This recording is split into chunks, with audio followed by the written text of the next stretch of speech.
સામલોદ પ્રાથમિક શાળા ખાતે બાળકોને કુમકુમ પગલાં કરાવીને શાળા પ્રવેશોત્સવ કરાવ્યો।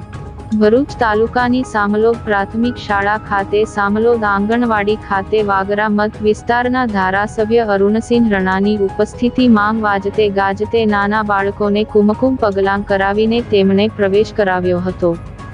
શાળા પ્રવેશોત્સવ નાના બાળકો હોંશભેર શાળામાં પ્રથમ પગલું માંડે અને શિક્ષણ થકી ઉજ્જવળ ભવિષ્ય તરફ આગળ વધે એવા ઉમદા હેતુથી થતો હોય ત્યારે શાળામાં નાના ગુલકાઓના કુમકુમ પગલાં કરાવતાએ ખરા અર્થમાં ચરિતાર્થ થયું છે।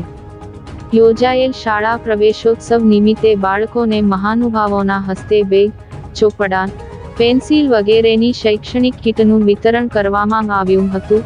100% હાજરી ધરાવતા અને શાળામાં તેજસ્વી છાત્રોનું સન્માન કરવામાં આવ્યું હતું। સાથે દિવ્યાંગ બાળકો માટેની કીટ વિતરણ કરવામાં આવ્યું। ત્યારબાદ ઉપસ્થિતોના હસ્તે વૃક્ષારોપણ કરવામાં આવ્યું હતું। આ પ્રસંગે વાગરા મતવિસ્તારના ધારાસભ્ય અરુણસિંહ રણાના હસ્તે કોમ્પ્યુટર લેબની રિબિન કાપી ઉદ્ઘાટન કરવામાં આવ્યું હતું। આ પ્રસંગે ધારાસભ્ય અરુણસિંહ રણાએ જણાવ્યું હતું કે શિક્ષકો, વાલીઓ અને સમાજ માટે શિક્ષણ એ સહિયારી જવાબદારી છે। એક પણ બાળક શિક્ષણ વિના ન રહે અને તમામ સુધી ગુણવત્તાયુક્ત શિક્ષણ પહોંચાડવા આપણી સરકાર સતત કામ કરી રહી છે। આ પ્રસંગે સામલોદ ગ્રામ પંચાયતના સરપંચ મહાવીરસિંહ, ગ્રામના અગ્રણી દીપકભાઈ, રાકેશભાઈ, એસએમસી સમિતિના સભ્ય ભરતભાઈ પઢિયાર, ટીપીઓ પરિમલસિંહ યાદવ સહિત લાયઝન ઓફિસર, શિક્ષક મિત્રો, આરોગ્ય વિભાગના કર્મચારી, બાળકો અને મોટી સંખ્યામાં ગામ લોકો હાજર રહ્યા હતા। 21 વર્ષ પહેલા ડ્રોપ ઓફ રેશિયો 65% હતો। એટલે કે શિક્ષણમાં ભણતર દીકરા દીકરીઓને કોઈ ભણવા કે લઈ જઈને શાળા પ્રવેશ કરાવવાની કોઈને ચિંતા ન હતી।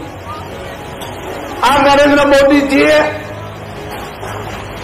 એક દેશના ખૂણે ખૂણે આપણા મુખ્યમંત્રી ભૂપેન્દ્ર પટેલ પણ 3 દિવસથી શાળાના અંતરિયાળ વિસ્તારમાં જઈ અને શાળા પ્રવેશ ઉત્સવ, કન્યા કેળવણી ઉત્સવને વેગવંતો બનાવે છે। એક સચિવો, એક મંત્રીઓ, એક ધારાસભ્યો, એક અધિકારીઓ